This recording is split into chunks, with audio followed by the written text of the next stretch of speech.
নমস্কার বন্ধুরা, welcome back to my channel and welcome back to another day of my life. আজকে কিন্তু বৃষ্টি হচ্ছে, সাথে আবার শীতকাল, তাহলে খিচুড়ি তো হবেই বাড়িতে। তার উপর আমার আবার বর্ষাকালে বৃষ্টির দিনের খিচুড়ির থেকে শীতকালে খিচুড়ি খেতে বেশি ভালো লাগে। কারণ ওই শীতকালে যে সবজিগুলো দিয়ে খিচুড়িটা যখন আমি বানাই তখন আমার মনে হয় যেন অমৃত।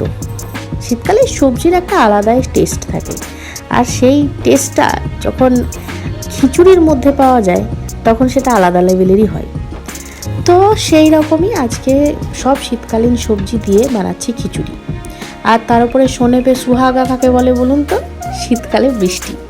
ঠান্ডা অবশ্যই বেশি পড়ে যায় শীতকালে বৃষ্টি হলে, কিন্তু যে খিচুড়ির স্বাদটা হয় সেটা কিন্তু অতুলনীয়।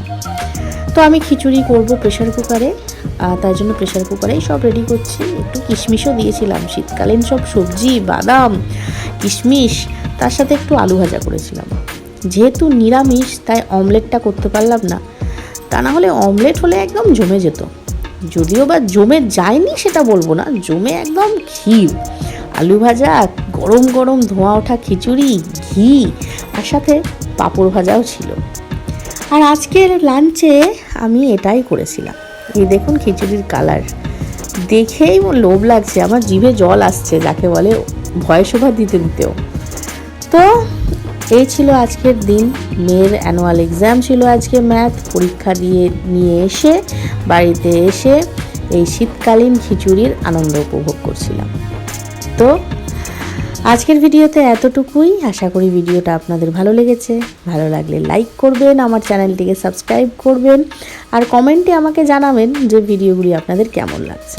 তাহলে দেখা হচ্ছে আবার পরের ভিডিওতে।